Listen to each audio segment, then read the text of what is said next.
안녕하세요. 대표님들, 마케터님들 반갑습니다. 머니 컨텐츠 조월 대표입니다. 오늘도 돈 버는 컨텐츠를 만들기 위해서 글자 한 글자, 사진 한 장 한 장, 장인의 마음으로 한 발자국씩 전진하고 계신가요? 오늘 이제 마케팅 책 알맹이는 이제 전략 마케팅을 말하다라고 하는 호르세 A 바스콘체요라는 분이 쓴 책을 소개해 드릴까 합니다. 어, 마케팅 책은 여러 가지 분야가 있어요. 예를 들면 마케팅 글쓰기를 기하급수적으로 올려줄 수 있는 손숙희 씨의 보게 되면 사게 되는 한 문장, 소셜 글쓰기 이런 책도 있고 캐시버타이징이라고 하는 아주 전설적인 책인데 이 책은 제가 시간을 좀 두고 설명을 드릴 건데 그런 것처럼 딱 보자마자 나 이거 빨리 써야겠다 이런 책도 있는 반면 포지셔닝이라든가 마케팅 불변의 법칙이라든가 이런 책, 전략 마케팅을 말하다 같이 나의 사업을 전략적인 부분 혹은 경쟁업체가 어떠한 전략을 쓰고 있고 나는 또 어떤 식으로 그 전략을 이겨낼 것인가에 대한 전략적인 부분의 책들도 있고요. 그 외에 드러커, 피터 드러커라든가 경영학에 관련된 책들도 있죠. 근데 이 작은 중소기업 마케터들이 이런 책들을 읽어야 되느냐? 반드시 읽어야 됩니다. 이건 대기업들만 읽어야 되는 건 아니고요. 왜냐면 저는 이렇게 생각하거든요. 중소기업 마케터들, 중견기업 마케터들, 1인 사업자들은 대기업보다 훨씬 빠르고 더 정밀하고 더 효과적으로 움직여야 됩니다. 그래야 살아남아요. 근데 대부분의 중견기업, 중소기업에 있는 마케터들 분들은 전부는 아니겠죠. 특히 이 채널을 구독하시는 분은 전혀 아니겠지만 되게 자기네들이 대기업보다 약하다고 그냥 생각하고 대기업보다 한 절반 정도만 일하면 된다고 생각합니다. 현실은 다릅니다. 현실은 대기업보다 한 500%는 일을 해야 나한테 소위 말해서 돈이 떨어져요. 사업자한테 돈이 떨어지고 마케터한테 능력이 계속 업데이트가 되겠죠. 그렇기 때문에 이런 책들도 읽으실 필요는 있다라고 얘기를 드리고 싶고 그래서 한번 진행해 보도록 하겠습니다. 자, 전략 마케팅을 말하다 호르세 A 바스콘체요. 자, 평점은 5점입니다. 그렇게 제가 소개한 책 중에서 가장 낮은 점수 중에 하나인데 이건 제 개인적인 견해니까 어떤 분들은 10점일 수도 있겠죠. 이제 이 책은 포지셔닝이라고 하는 책에 알리스라는 분이 지었던 포지셔닝이라는 책의 한 427번째 재해석 버전 정도 되는 책입니다. 무슨 얘기냐면 포지셔닝이라고 하는 전설적인 마케팅 책이 있습니다. 그 책을 좀 더 실전적으로 해석을 했죠. 그래서 포지셔닝이라는 책을 읽고 나서 이 책을 읽으면 유럽 버전의 업데이트인가? 아니면은 약간 그쪽에서 나오지 않는 사례들을 약간 풀어주는구나 이렇게 이해하면 될 것 같아요. 자, 시작하겠습니다. 비즈니스에도 유리한 지형의 선택은 중요하다. 피자헛은 유럽 대륙 외부에서 피자 레스토랑 범주에 진입한 최초의 기업이었고 몇 가지 경쟁 후에 호사를 누렸다. 고객의 머릿속에는 제2의 피자 기업으로 강하게 포지셔닝 되었고 고품질을 보장하는 공급자의 네트워크를 기반으로 일률적인 메뉴를 설정했고 커다란 소매 체인으로 성장해서 경상비를 분산시켰다. 자, 모든 포지셔닝에 따르면 최초로 진입한 기업은 엄청난 호사를 누린다고 합니다. 예를 들어가지고 토스트계의 최근에 가장 핫한 브랜드 중에 하나죠. 유키즈에 나와서 이제 대표님이 아주 워너비가 되셨던 이삭 토스트 같은 경우도 굉장히 강한 브랜드를 가지고 있죠. 그냥 길거리 토스트가 아니라 뭔가 정밀하고 달콤하고 브랜드스러운 토스트. 그래서 그 토스트를 이길 만한 분들은 거의 없죠. 마찬가지로 우리나라 같은 경우는 동대문 엽기 떡볶이 같은 게 그런 포지션을 가지고 있다고 보면 돼요. 가장 매운, 가장 비싼 떡볶이. 이렇게 딱 진입하게 되면은 내가 만드는 게 곧 스탠다드가 돼요. 내가 만드는 메뉴가 그래서 동대문 엽기 떡볶이 같은 경우도 유사한 브랜드들이 굉장히 많지만 거의 대부분 동대문 엽기 떡볶이보다 맵다, 보다 부드럽다, 보다 떡이 부드럽다, 이런 식으로 설명이 머릿속에 딱 되는 거죠. 어쨌든 이렇게 피자헛이라는 브랜드가 유럽 대륙에 진출을 했을 때 여기 최초에 이런 메뉴 피자헛이다 라고 이렇게 인식을 됐다는 거예요. 그러면 이렇게 얘기합니다. 그러면 2등하고 3위 업체가 피자헛을 정면 공격했을까? 아니다. 1등 업체의 포지션이 딱 적혀져 있으면 그대로 뺏기거나 그대로 공격하잖아요. 그럼 100% 져요. 그걸 얘기하는 게 아니라 리틀 시저스는 포장 피자에 집중했고 3등인 도미노는 가정 배달에 집중했대요. 리틀 시어스의 표어는 피자 한 판 가격으로 두 판을, 이거 약간 피자의 땅이 갑자기 막 생각이 나네요. 이었고, 아니면 호식이 두 마리, 예, 다 살아남아 있죠. 예. 도미노의 표어는 30분 내로 배달을 책임집니다 였습니다. 결과는 어땠을까요? 리틀 시저스는 포장 피자 세그먼트의 35%를 차지했고, 도미노는 가정 배달 세그먼트의 40%를 차지했다. 자, 이거는 꽤 오래전에 쓴 사례고 또 유럽 사례입니다. 근데 우리나라에서도 도미노는 똑같이 했죠. 30분 내에 포장 배달. 그래서 어떻게 됐을까요? 피자헛은 매물로 나온 지가 굉장히 오래됐고, 도미노는 피자헛의 매출을 거의 5배 이상으로 넘긴 지가 오래됐죠. 왜? 피자헛은 스스로 우리나라에서 악재를 만들었어요. 혹시 기억나실까 모르겠네요. 피자헛이 파스타헛으로 할까요? 피자헛으로 할까요? 하는 2009년도에 정말 말도 안 되는 일을 저질렀습니다. 뭐냐면 피자헛이 매출 증대하려다 보니까 파스타도 팔았으면 좋겠는데, 여러분 파스타헛을 할지 피자헛을 할지 여러분이 정해주세요, 이랬던 거죠. 왜 그랬는지 모르겠지만, 네, 그런 짓을 했고, 뭐, 예, 그걸로 한 1년을 날렸고, 그 다음에 그 사이에 그냥 도미노는 계속 포장 피자로 밀었는데, 중요한 건 뭐다? 우리나라에서 피자헛은 자기네가 가지고 있는 선점 효과를 제대로 누리지 못했어요. 그냥 할인에 집중하고 혹은 매물로 나온 지 꽤 됐거든요. 나왔기 때문에 매출 증대만 목적을 줘서 피자 퀄리티라든가 선점 효과를 전혀 누리지 못하고, 오히려 도미노 같이 배달 시장이 큼에 따라서 도미노가 모든 시장을 장악하는 원동력이 됐죠. 자, 여튼 1등은 선점 효과를 누린다. 하지만 뒤에 따라가는 2등, 3등은 그들이 얘기하지 못하는 약점이나 그들이 응대하지 못할 만한 슬로건을 가지고 있어야 된다. 이런 게 이 책의 주요 내용입니다. 자, 오늘은 이 책 모바일로 보시면 약간 불편하실 것 같은데, 뭐 양해를 부탁드릴게요. 왜냐면 마케팅 책 알맹이에서는 그 이제 책의 단락별로 얘기를 하는데, 이제 브라우저의 사이즈에 따라서 어떤 책들은 단락이 좀 짧으면은 좀 크게 보여드릴 수가 있는데, 얘처럼 좀 길면은 좀 힘듭니다. 자, 그래서 일단 PC 버전으로 보시는 걸 좀 권해드리고요. 자, 두 번째, 게릴라에 대해서는 다음 네 가지 중요 사항을 고려해야 된다. 자, 게릴라가 여러 명이 됐다. 그 사실 온라인 마케팅의 대부분 게릴라입니다. 예, 대기업인 경우는 거의 없죠. 첫째, 어떤 사업에도 기회는 많다. 예를 들어 치즈 생산에 선두는 크래프트지만 미국만 해도 600개 이상의 치즈 회사가 있다. 시장 분열 경향으로 인해 어떤 산업에서도 게릴라 세그먼트를 발견하기가 훨씬 수월해졌다. 자, 온라인 모바일 혁명으로 인해 모든 사업에서 게릴라 세그먼트가 각광을 받고 있다. 이렇게 해석해도 됩니다. 예를 들어 메리어트 호텔은 한때 사업가를 대상으로 하는 고급 호텔에만 집중했었다. 그러나 메리어트는 여전히 호텔 사업에 주력하면서도 스테이트 메리어트, 레지언트 인 메리어트, 페어필드, 콘레드 등 세그먼트에 집중하고 있다. 자, 대기업들도 멀티 브랜드를 만들어내고 있죠. 알고 계시죠? 그래서 이런 걸 제일 잘하는 업체가 스와치 같은 회사죠.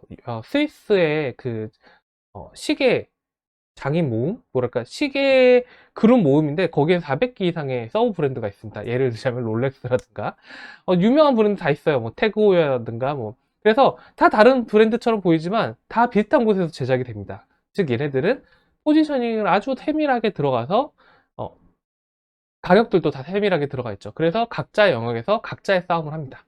자, 타임엑스라고 하는 두통약이 있대요. 거기는 마케팅 대상으로 대중에서 틈새 시장으로 전환했다. 워터컬러스는 10대를 겨냥하고, BBB는 여성, 캐리지는 남성, 빅토리는 서너즈, 트랙은 자연 점거 타는 사람에 초점을 맞춘다. 이런 것처럼 게릴라 세그먼트를 가지고 있는 게 훨씬 더 도움이 되고, 그렇게 한다고 해서 사업이 너무 망한다, 아니면 너무 작은 시장만 겨냥하고 있다, 이건 아니라는 거예요. 자, 둘째, 게릴라 세그먼트가 매력이 없을 이유는 없다. 최저가 게릴라와 더불어 어떤 산업에서 최고가는 존재하기 때문이다. 그러므로 거대 기업이 진출해 있지 않은 세그먼트는 게릴라가 될 수 있다. 자, 거대 기업이 진출해 있지 않은 세그먼트. 예를 들어 피아노 산업의 스타인웨이, 피아제, 파텍 필립, 시바스 리갈, 롤스로이스 등이 있다. 예, 그쵸. 여러분, 롤스로이스 유명하죠? 뭐로 유명하죠? 비싼 가격으로 유명합니다. 롤스로이스는 뭐라고 얘기하냐면 극단적으로 얘기합니다. 롤스로이스는 요즘 유행하는 자율주행 이런 거에 1도 관심이 없어요. 엔진 얼마큼 빨리 나가는지도 전혀 관심이 없습니다. 그래서 롤스로이스는 마케팅 담당자가 뭐라고 표현하냐면, 롤스로이스는 자율주행 같은 건 전혀 관심이 없습니다. 왜? 그들은 다 운전자가 있으니까요. 뭐냐? 뒤에 다 타는 사람이지 자기가 운전하는 사람 없다. 저희는 그런 거에 신경을 쓸 때 뒷좌석에 어, 배터리가 얼만큼 우아한지에 대해서만 수십만 달러를 씁니다. 라고 얘기합니다. 다르죠. 예. 아예 다른 얘기를 합니다. 그래서 피아제는 당신은 왜 전 세계적으로 값비싼 시계인 피아제에 투자해야 되는가?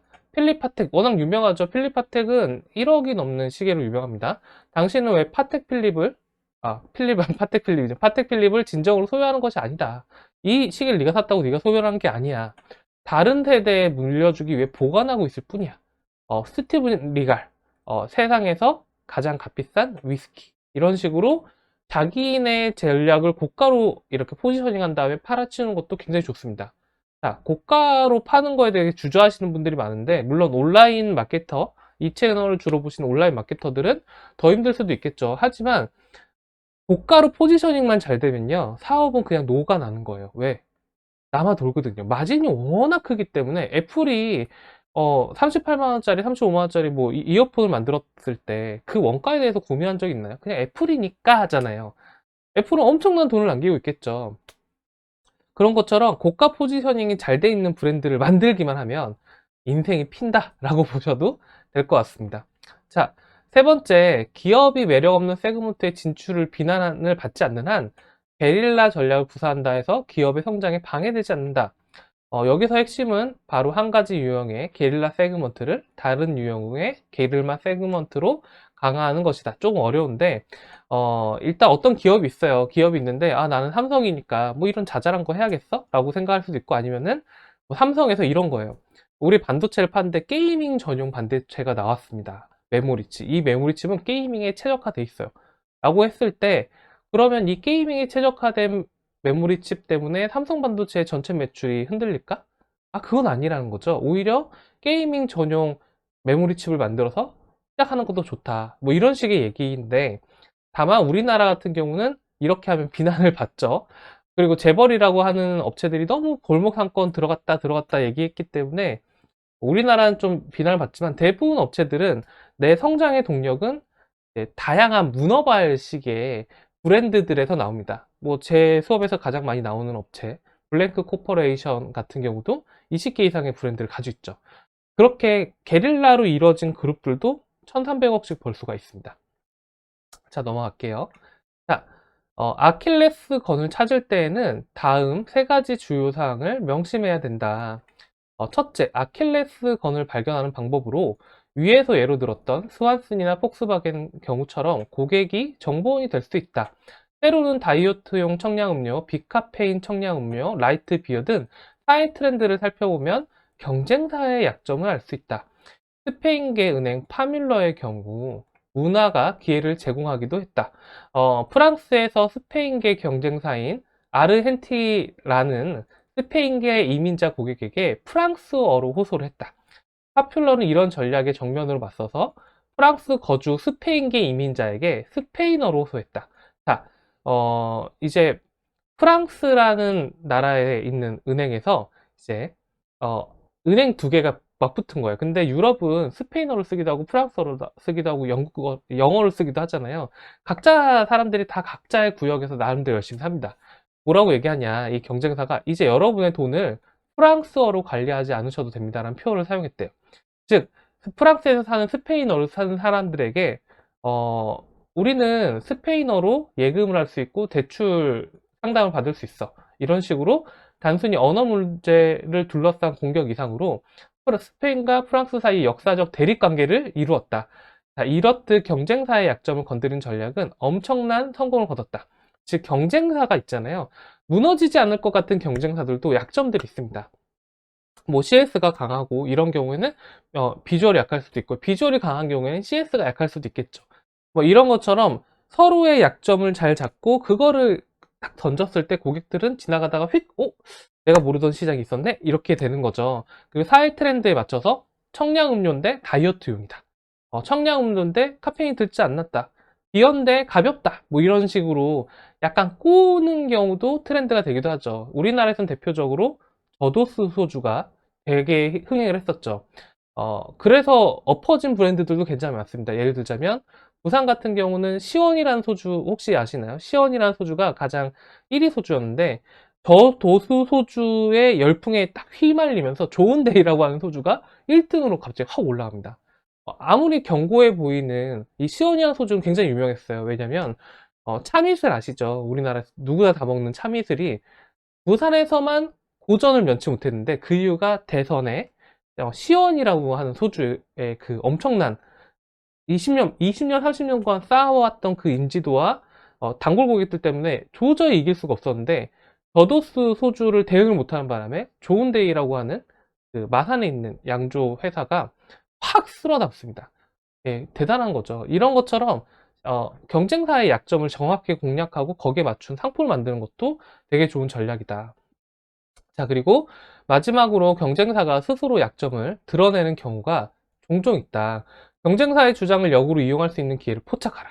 모든 병균을 죽이는 구강청정제라고 하는 리스테린의 표어에 스코프 브랜드는 병원 냄새와 병원 맛이 나지 않는 건강한 호부라는 표어로 맞췄다. 예, 양상추, 토마토, 맥도날드 광고 있잖아요. 양상추, 토마토, 양파, 저도 잘 모르겠는데, 치즈, 피클, 양파까지, 뭐 이런 거 아시죠? 이거를, 이런 CF를, 맥도날드 광고를 접한 버거킹은 즉시, 버거킹이 쇠고기는 어딨나요? 라고 공격을 했다. 자, 너희들이 그렇게 많은 야채 막 이런 게 냈지만, 결국 넌 쇠고기는 어딨어? 무슨 얘기인지 아시겠죠? 아킬레스건을 찾을 때 두 번째 주의사항은 모든 약점이 중요한 것은 아니라는 거다. 세 번째는 약점이 고객의 신경을 거스르는 중대한 것이라는 점이다. 그렇지 않으면 약점으로 적절하지 못하다. 107쪽. 자, 우리가 어떤 업체에서 약점을 딱 발견했을 때, 저 집은 포장을 좀 허술하게 하는데 우리는 포장을 꼼꼼하게 합니다. 이게 약점은 아니에요. 그러니까 고객이 저 잘 알고 계셨습니까? 저기는 화학 세탁제고 우리는 천연 세탁제입니다. 이 정도면은 굉장한 강점이 될 수 있겠죠. 이런 것처럼 약점이 여러 개 있어도 그 중에서 고객의 마음을 흔들 만한 약점을 찾아내야 된다. 예. 자, 슬러안은 어떤 지갑, 어떤 목적에서 적합한 자동차를 표어로 걸었답니다. 슬러안이라는 자동차 브랜드가 옛날에 있었나 봐요. 자동차 산업을 지배하면서 상장 현상을 피할 수 있는 브랜드와 가격을 선택했다. 따라서 스트립스 부스와 쉐리단 등 일부 브랜드를 버리고 오클랜드를 폰티악으로 개명하며 가격 범위로 구분했다. 자, 이 슬러안은 GM의 이제 CEO였던 걸로 알고 있습니다. GM 아시죠? 제너럴 모터스. 한때는 세계 최고의 기업이었어요. 지금은 약간 종이호랑이가 된 것 같긴 해요. 물론 미국에서 잘 나갑니다. 세계적으로도 유명하지만 전 세계 판매 1위를 달성했을 때 얘기를 하고 있어요. 이 내용은 뭐냐면 어떤 자동차 브랜드가 현대입니다 해놓고 뭐 1,000만 원부터 9천만 원까지 다 파는 건 아니라는 거예요. 제네시스라는 얘가 나오면서 6천만 원 이상의 고부가가치 자동차를 포지셔닝 한 것처럼 역사적으로 보면은 내부의 브랜드를 그들에게 고객들에게 맞춰가지고 인터 브랜드를 만드는 것도 굉장히 좋은 전략이었다. 사업자 입장에서는 되게 낭비가 심한 전략이죠. 왜냐하면 각자 브랜드마다 다 이제 돈을 벌라고 포지셔닝도 다시 하고 광고도 다시 찍고 이래야 되지만 왜 그럼에도 불구하고 이렇게 해야 되느냐? 이렇게 해야 팔린다는 거예요. 예를 들자면 시보레는 450달러에서 600달러, 폰티액 600달러에서 900달러, 올즈모빌 900달러에서 1200달러, 뷰익은 1200달러에서 1700달러, 캐딜락은 1700달러에서 2500달러 이런 식으로 가격대가 안 겹치게 나눴다는 거예요. 그렇게 했을 때 어떻게 되냐면 우리나라도 이런 게 있죠. 아반떼 타면 돼요. 사회초년생은. 성공하면 그랜저 타면 돼요. 아빠, 그냥 3인, 4인 정도의 가족을 가지고 있는 아빠라면 산타페 타면 돼요. 이런 것처럼 차마다 가격 포지셔닝이 되어 있는 거 아시죠? 벤츠는 성공의 상징이라든가, 제네시스, 에쿠스 같은 경우는 CEO가 타는 거라든가, 이런 식으로 차의 포지션을 맞췄을 때 그 차가 그 업계에서 1등을 하게 돼요. 그거를 좀 희미해버려졌던 차가 소나타 같은 차긴 합니다. 어쨌든 슬로아는 가격의 중복을 제거해서 브랜드 간 정면 경쟁을 피했다. 당시 GM 사내에는 이런 표현이 회자됐다. 시보레는 서민이 타는 거고 폰티악은 가난하지만 자부심이 강한 사람이 타는 거고 올즈모빌은 평안하지만 신중한 사람이 찾는 거고, 뷰익은 노력하는 사람, 캐딜락은 부자를 위한 자동차다. 자, 이렇게 되면은 굉장히 쉽다라는 거죠. 자, 그래서 GM은 1931년까지 미국 시장의 31%를 장악하면서 처음으로 포드를 앞질렀고, 이후 50년 동안 시장 점유율은 50% 육박했다. 조지 산타하나의 말처럼 과거를 기억하지 못한 사람들은 운명적으로 과거의 반복을 보게 된다. 자, 이걸 왜 나왔냐면 GM이 이런 식으로 포지셔닝을 잘 짰는데 나중에 되니까 최고 그 가난한 사람이 찾는 쉐보레라고 하는 브랜드가 갑자기 뭐 뷰익의 돈까지 막 고급 브랜드를 막 만들면서 가격대가 막 희미해졌다는 거예요. 그랬는데 오히려 매출이나 점유율은 훨씬 더 떨어졌다라고 얘기하는 겁니다. 자, 전체를 부분의 합보다 더 크게 하라. 기업이 제품 라인 확장으로 이익을 얻으려면 피터 드러커의 주장처럼 기술의 바탕을 두던 시장과 바탕을 두던 단일성이라는 핵심을 유지해야 된다. 고리의 강조는 가장 약한 연결 부위의 강도와 같다는 말을 생각하게 하는 주장이다. 조금 어렵네요. 예, 맞네요. 기업이 제품 라인의 확장을 하고 싶어 하거든요. 보통 우리도 쇼핑몰을 하다 보면은 마스크 팔다가 화장품을 팔고 싶어 해요. 아니면은 화장품 팔다가도 아니면은 저기 뭐 청소하는 용품을 취급하고 싶어 하죠. 왜냐면 난 가져올 수 있거든. 그렇게 확장을 하면은 매출이 잘 나올 것 같은데 어쨌든 이 피터 드러커라고 하는 경영학의 화신이죠. 예, 신과 같은 분이죠. 이분 같은 경우는 기술의 바탕을 두던 기술의 바탕으로 일관적으로 기술적으로 쭉쭉쭉 밀던 아니면 시장의 바탕을 두던 내가 공략하는 타겟층이 좀 더 정밀한 니즈, 좀 더 세밀한 청소를 원한다면 그런 거에 단일성의 핵심을 둬야 되지 기술도 아니고 시장도 바탕이 아닌 엉뚱한 걸 가져오면 안 된다는 거예요. 그래서 전략은 희생이다. 마지막 세 가지 법칙, 전문 기업을 피하라, 매력이 없는 세그먼트를 피하라, 정면 전투를 피하라는 것이기도 하다. 희생이 없는 전략은 있을 수 없다. 가장 중요한 전략은 노후이다. 희생이란 다른 곳에서 성공하기 위해서는 무언가를 포기하는 것이기 때문입니다. 자, 이 내용은 제가 이제 대표님들을 만날 때 정말 많이 강조하는 내용 중에 하나입니다. 그리고 가장 안타까운 내용 중에 하나죠. 왜냐? 희생이라는 거를 포기를 못해요. 나는 커튼을 잘 팔고 싶고, 잘 팔고 있고, 여기 누가 봐도 여긴 커튼 전문점인데, 이불을 가져오고, 시계를 가져오고, 뭘 다 가져옵니다. 근데 그거를 포기를 못하는 거예요. 왜 이것도 팔고 싶거든. 너무 욕심이 나는 거예요. 근데 이 업체는 커튼 전문점으로 포지셔닝을 하고 더 비싼 커튼, 더 전문적인 커튼을 만들었을 때 시장에서 생존할 수 있는데도 불구하고 포기를 못하는 거죠. 왜? 이유는 여러 가지가 있을 수 있어요. 재고가 쌓여 있을 수도 있고 뭐 그런 겁니다.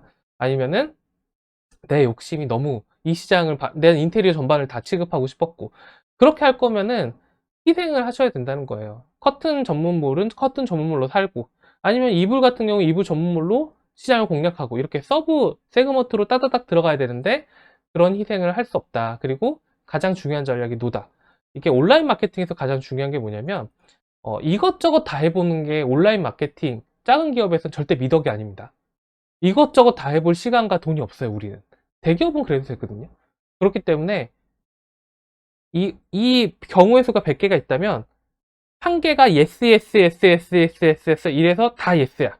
뭐 시장도 괜찮고 내가 할 기술도 있고 내가 할 돈도 있고 내가 할 비전도 있고 내가 할 인력도 있고 이런 yes, yes 했는데 중간에 노가 한 개 딱 떴어요. 그런데 광고 시장 경쟁이 심하네? 그러면 하면 안 돼. 무리해서 이 노를 무시하면요 나중에 이 노가 이 사업 전체를 다 뭉개뜨리는 경우도 있습니다. 그래서 거절이라고 표현할까요? 마이너스 마인드를 가지고 있어야 됩니다. 이 마이너스 마인드는 쇼핑몰 생존 대학교라고 하는 제 재생 목록이 따로 있는데 거기에서 좀 나오고 있으니까 참고 부탁드릴게요. 자, 둘째, 기습으로 인한 기익이 방어를 수월하게 만든다. 프러시의 프리드리 대제는 성공의 대부분은 적이 가장 늦게 예측하는 곳에서 달성한다고 말했다. 자, 프리드리 대제는 그 현대 독일의 기축을 만든 유명한 황제입니다. 내용, 기습으로 인한 이익이 방어를 수하게 만든다. 즉, 기습으로 처음에 세그먼트를 딱 치고 들어가면은 높은 마진으로 순식간에 돈을 번단 말이에요. 그 돈으로 방어를 수월하게 만든대요. 그래서 기습 공격에 성공하려면 의사결정에 개입하는 수를 최소한으로 제한해야 된다. 일장 결정을 내리면 신속하게 행동하는 동시에 광고 마케팅 제품 향상을 위해 모든 힘을 동원해야 된다. 클라우 제비트로도 전투는 빨리 마무리할수록 좋다라고 강조를 했다. 기업은 로마인을 본받아야 된다. 조금이라도 멈칫거린다면 적에게 이롭기 때문에 로마인들은 갈등이 불가피한 사실을 인식하는 순간 전쟁을 선포했다. 그 목적은 불가피한 일의 지연을 피하는 것이다. 자, 168쪽. 예, 저는 이 책의 핵심은 사실 이겁니다. 나머지 내용은 이제 포지셔닝에 대한 내용을 약간 베리에이션하고 사례를 소개해준다면 이 내용은 실천을 얘기해요. 뭐냐면 기습을 하라는 거죠. 경쟁업체가 머뭇거리는 사이에 혹은 내가 시장에서 밀릴 것 같다는 위기감만 들어도 움직여야 된다는 거예요. 내 제품을 혁신을 한다거나 경쟁사의 약점을 공략할 수 있는 제품 계획을 한다던가 아니면 경쟁사가 약간 머뭇거렸을 때 더 큰 보장제로 시장을 파고든다든가. 왜? 기습을 해야 이익이 빨리 나거든요. 경쟁사가 대응을 하기 시작하면 그때부터는 소모전이 시작해요. 소모전이라고 얘기하면은 더 싼 가격, 더 많은 제품, 그 다음에 더 좋은 모델을 써야 되는 거죠. 이 순간이 되면은 대부분 온라인 사업체들은 살아남을 수가 없는데 기습을 제대로 했으면 상대방이 이거 뭐야 이거 될까 말까 고민하는 차에 돈을 벌고 있고 그 돈으로 방어를 할 수 있다는 거죠. 자, 그리고 여기에 제일 중요한 게 있죠. 기습 공격에 성공하려면 의사결정에 개입하는 수를 최소한으로 해야 됩니다. 자, 대기업들이 왜 중견기업, 중소, 요즘 온라인 기업들의 역동성을 부러워할까요? 결제 라인이 많기 때문에. 부장님 취향, 차장님 취향, 상무님 취향 못 맞춥니다. 이거 맞추려면 몇 년씩 걸려요. 맨날 늦어요. 늦을 수밖에 없지.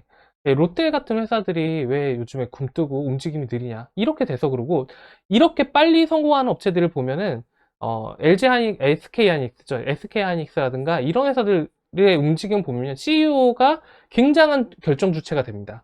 그래서 되게 효율적인 조직들을 잘 만들고 뭐 현대카도 그렇지만 내부의 직급을 계속 파괴하려고 노력을 하죠. 왜? 대기업은 사람 수가 많아지기 때문에 반대로 의사결정이 굉장히 늦어져요. 반대로 얘기할까요? 중소기업은 사람이 너무 적은 게 문제지만 사람이 적기 때문에 의사결정이 빠릅니다. 의사결정이 빠른 게 가장 기습공격에 적합하다는 거예요. 그래서 결정을 내리면 신속한 행동을 해야 된다. 그래서 이제 전투는 빨리 마무리할수록 좋다. 빨리 하시면 됩니다. 그 제가 가끔 어떤 사업에 대해서 1년씩, 3년씩 막 머무시는 분들이 있어요. 할까 말까, 이거 되는 건가 말까, 뭐 이런 분들은 나중에 100% 후회하거든요. 그래서 무언가 결정하셨다면 빠르게 선점해야 되고 기습하기 전까지 비밀로 얘기하셔야 돼요. 가끔 제가 정말 되게 몇 명 사람 중에 안타까운 사례가 있는데 네이밍 같은 걸 막 공모를 해요. 정말 최악이거든요. 네이밍 같은 거 공모하시면 안 돼요. 왜냐면 이름도 온라인 마케팅에서는 굉장히 강력한 무기인데 그걸 공모를 한다? 이거는 그냥 저 같아 내 정보를 다 알려주는 꼴이 되는 거죠. 자, 혼다는 30년을 기다리면서 소형 틈새 시장을 지배하고 나서야 비로소 1000cc, 1800cc 골드윙 15를 출시하면서 할리 데이비슨에 대한 정면 공격을 감행했다. 일본 기업은 1981년까지 오토바이 741만 대를 생산하면서 65%의 세계 시장 점유율을 기록했고 주로 미국, 유럽, 극동지방에 400만 대의 오토바이를 수출했다. 240쪽. 자, 저는 오토바이를 좋아합니다. 뭐 무사고예요, 참고로. 네. 어머니가 옛날에 중국집을 하시면서 오토바이를 태웠던, 태우면서 등록금을 벌었던 기억이 있고요. 자, 어쨌든, 그래서 혼다라고 하는 브랜드는 오토바이 매니아한테는 불멸의 브랜드입니다. 절대적이죠. 혼다 오토바이는 뭐 일본 기업이긴 하지만 대처할 수가 없어요. 우리나라 오토바이 회사가 없거든요. 거의. 대부분 중국에 본사를 두고 있고 중국에서 수입하고 막 이래요. 혼다라고 하는 브랜드는, 역량이 있음에도 불구하고 소형 틈새 시장, 즉 50cc, 100cc 같은 작은 배달용 시장만을 지배를 하고 나서야 30년 후에 대형 배기량들을 출시하기 시작했대요. 왜? 자, 우리가 어떤 전략을 할 때는 1, 2, 3단계가 있습니다. 1단계를 지배하지 않고 3단계로 곧바로 때리는 경우는 없어요. 뭐냐면 내가 이 마스크 시장을 하고 있다 그러면 마스크 시장에서 어린애들 타겟이 있다. 그러면 이 시장을 장악하고 나서 그 다음으로 가는 겁니다. 그 다음에 뭐 여성 시장, 20대 초반 여성 시장, 화장하는 여성 시장을 장악하고 나서 30대 남성 시장을 간다. 그러니까 더 큰 시장이 있다면 그 시장을 다이렉트로 꽂으면은 반드시 밀려요. 왜? 그 시장이 이미 소모전이거든. 혹은 이 시장에서 내가 싸우려면 캐시카우가 필요한데 캐시카우라고 얘기할 수 있는 나만의 카테고리, 내가 확실하게 점유하고 있는 카테고리부터 단도리를 잘한 다음에 그 다음 전략으로 나가야 된다. 이렇게 얘기하는 거예요. 자, 이 책은 내용이 좀 짧죠. 제가 소개한 책들 중에서 좀 적고 언제나 말씀드리지만 오타가 꽤 많다. 양해 부탁드리겠습니다. 예, 전 맞춤법이 왜 이렇게 약한지 모르겠어요. 예, 글을 쓰고 있는데도 불구하고 좀 더 주의를 기울이도록 할 거고요. 예, 마케팅 책 알맹이는 예, 오늘 여기까지입니다. 5점짜리 책이긴 한데 이 책을 소개하는 이유는 뭐냐면 지금 마케팅 글쓰기 힘들어 하시는 분들도 사실은 이것도 배워야 된다는 겁니다. 이런 것들을 인식하고 있어야 어떤 업체를 봤을 때 마케팅 표현적으로 분석을 할 수도 있지만 반대로 이 업체가 어떤 식으로 사업을 운영하고 있고 어떤 식으로 대응했는지도 보여요. 그 두 가지가 조합이 돼야 전략이 있고 어떻게 전쟁을 이길 것인가 그리고 전술이 있죠. 그러니까 이 전장에서 어떠한 방법으로 적을 공략할 것인가, 산을 넘을 것인가, 물을 헤엄칠 것인가, 이 두 가지가 딱 적절하게 조합된 마케터들이 현명한 상황 판단을 할 수 있다고 생각합니다. 자, 마케팅 책 알맹이 머니 컨텐츠 조얼이었고요. 다음에는 더 좋은 내용으로 찾아뵙도록 할게요. 감사합니다.